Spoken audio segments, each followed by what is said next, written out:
두 번째 주제는요, 김정은 세종대왕 이순신 장군급이다. 세상에. 황선이라고 여러분들 아시죠? 모르신 분도 계실 겁니다. 95년도였나요? 95년도에 북한에 넘어갔습니다. 북한 왜 넘어갔느냐? 98년도였죠. 북한에 한총련 대표로 북한에 넘어가서 그 당시 무슨 8.15 뭐 대축전과 참석했다가 판문점을 기환했습니다. 그때 국가보안법 위반으로 들어갔다가 나온 것이 아니라 집행유예를 선고받았어요. 참 사법부 많이 다 좋은 거죠. 그랬다가 2005년도에 아리랑 축제 때 또 북한에 밀입국했습니다. 그런데 그때는 문제는 뭐였느냐? 이 황선이라는 여자가 그때는요 가서 애를 낳고 왔습니다. 그것도 10월 10일 날. 10월 10일은 무슨 날인지 아시죠? 북한의 노동당 창건일입니다. 그러니까 노동당 창건일에 맞춰 딸을 낳으러 갔다. 그래서 원정 평양 출산 이야기가 나왔었지요. 네, 마이크 초이님 감사합니다. 문재인 구속되는 그날까지 화이팅. 자, 10,000원 보내주셨습니다. 정말 감사합니다. 저도 열심히 하도록 하겠습니다.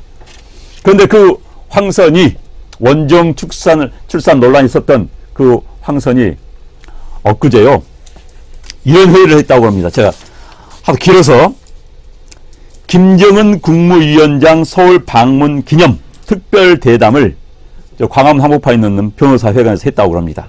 그런데 이제 주제가 북한 지도체제에 대한 이해와 오해. 참. 그런데 여기서 이제 한 대화가 무섭습니다. 저를 흥분케 했던 건 여러 이야기가 있는데 특히 이런 이야기예요. 우리 사회는 이렇게까지 존경스러운 사람을 경험해 본 적이 없지 않습니까? 김정은만큼 존경해 볼 만한 사람을 우리 사회는 경험해 본 적이 없다. 자, 그리고요. 북한의 ICBM이 이 세종대왕께서 만든 심기전, 영화 아시죠? 심기전 로켓포죠. 세계 최초의 로켓포입니다. 심기전이나 이순신 장군의 거부성과 같은 민족사의 업적이다. 이런 류의 이야기를 했습니다. 아니 김정은이 어떻게 세종대왕 이순신 장군과 같아요? 저는요 세종대왕 이순신 장군 진짜 존경합니다. 세종대왕께서 심기전은 여러분들 뭐 영화 보서 아시겠지만 전 세계 최초의 로켓포입니다.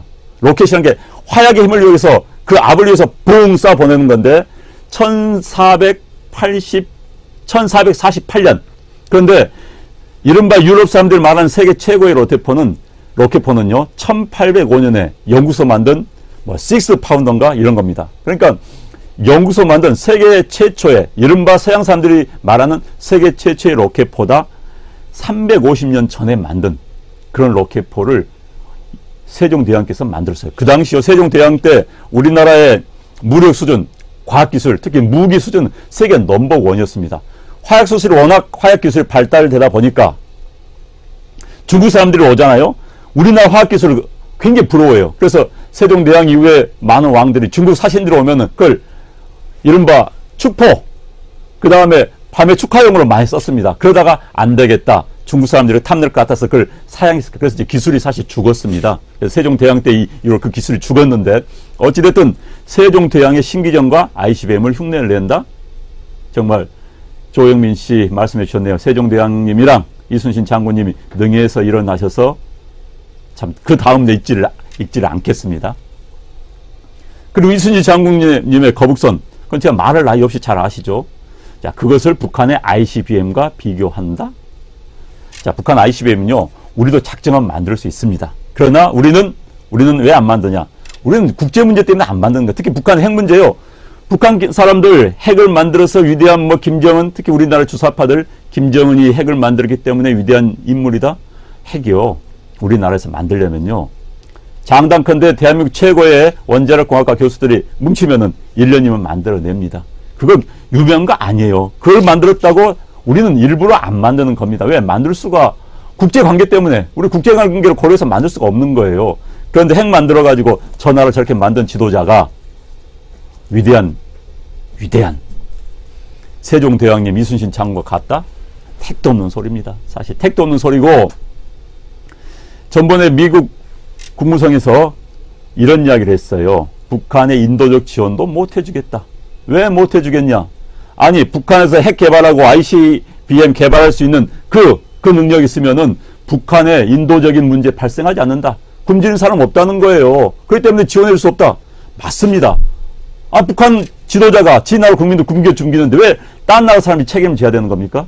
아니, 그 나라에 정말 지도자 열심히 하는데도 흉년에 들고 참 여건이 어려워서 국민들 굶주리고 있다. 그럼 도와줘야겠죠. 아니, 자기 나라에서 핵포탄 안 만들고 ICBM 안 만들면 즉시 북한 주민들 구호할 수 있고 배 안 굶주릴 수 있는데, 그런데 우리가 왜 외부에서 도와줘야 되는 겁니까? 이것부터 따지고 가야 되는 겁니다. 우리나라에서 현 정권 사람들 계속 북한 도와주자, 인도적 지원하자. 그럼 따져야 돼요. 야, 니들 핵포탄 만들지 말고 ICBM 만들지 말고 그런 다음에 그래도 어려우면 도와달라고 해라. 도와주겠다. 이게 정상적인 겁니다. 미국의 국무성 대변인 이야기 참 잘했습니다. 그런데요, 이 황선이 그 이야기뿐만 한 게 아닙니다. 제가 흥분하게 만드는 것은 북한에 또 뭐 황선이가 북한에서 무슨 평양사원에서 나왔지요. 평양사원이 뭐 자기는 엄청나게 좋은 거라고 하는데, 평양사원은요, 평양에서도 있는 사람들, 북한에서도 상류층들이 들어가는 곳입니다. 거기서 혜택 받고 나와가지고 마치 북한 주민들 엄청나게 그런 것처럼, 정말 말도 안 되는 소리. 제가 세종대왕 이야기를 잠시 더 하겠습니다. 세종대왕님은 노비들한테 출산휴가 주신 거 여러분 아십니까? 여성 노비들한테, 야, 불쌍하다. 애 낳느라고 얼마나 힘들까? 그래서 애 낳기 전에 휴가 좀 줘라. 신하들이 반대했습니다. 아니, 출산 전에 어떻게 휴가를 줍니까? 아니다. 가엾다. 휴가를 줘라. 그래가지고 그때 휴가를 며칠 100일 휴가를 줬습니다. 출산휴가. 우리나라는 지금 출산휴가 90일이죠. 100일 줬습니다. 출산휴가.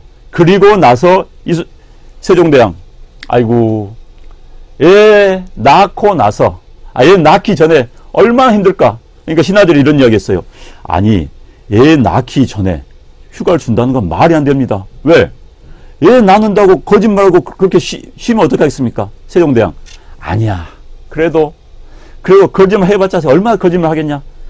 애 낳기 전에 한 달 휴가를 줘라. 한 달 줘라. 그러다 보니까 세종대왕님 때 우리 출산하는 여성분들, 노비들 출산 휴가가 130일 받았습니다. 요즘보다 더 많이 받았어요. 그리고 아이고, 남편들도 휴가 줘라. 얼마? 한 달 휴가 줬습니다. 요즘 우리나라 남성들 출산휴가, 배우자 출산휴가 10일입니다. 그런 세종대왕과 북한 독재자를 비교한다? 평양사원 가서 특혜받고 온 다음에 그걸 가지고 비교를 한다? 정말 택도 없는 이야기를 하고 있는 그런 여자들이 대한민국 광화문 한복판에서 그런 이야기를 하고 있다? 자, 북한 가서 사시는 게 낫습니다. 그렇게 좋으면 북한 가서 사시는 게 낫고요. 그리고 뭐 별의별 이야기를 다 했습니다. 뭐 위대한 인물들과 역사적 순간 살고 있어. 놀랍다. 즐겁다. 그 다음에 무슨 뭐 장성택을 처형한 이유도 그것을 칭찬합니다. 친척도 봐주지 않았다고? 봐주지 않은 게 아니죠. 정적을 살해한 거죠. 그것도 곡사포로. 그런 무지막지한 독재자가 존경한다? 그런 위대한 인물과 같이 살고 있어 행복하다? 참 답답합니다. 그런 인물들이 광화문 내거리에서, 그러나 우리는 의도는 알아야 됩니다. 제가 이걸 주제 정하면서도 의도는 제가 이 사람들이 금기 깨기를 하는 겁니다. 이거 자꾸 이런 이야기 하면서 금기 깨기를 하면서 이것을 일상적인 주제로 만들려는 거. 저도 사실 고민 많이 했습니다. 이걸 주제로 삼을 것인가. 그러나 우리가 이런 의도를 알면서 그리고 대응을 하기 위해서 제가 이 의도를 보여주기 위해서였습니다. 아마도 이런 세미나 전국 돌아가면서 할 겁니다. 그러면서 금기를 하나하나 깰 겁니다. 김정은 찬양한 거, 게다가 이제 조선노동당 만세 외치는 것도 가능하게 그런 사회 분위기를 만들기 위해서 금기를 깨는 작업 중에 일합니다. 여러분들 그걸 아시고 이걸 이해를 하셔야 됩니다. 자, 북한 찬양하는 사람들 북한으로 보냅시다. 이번 주제 이걸로 마무리하겠습니다.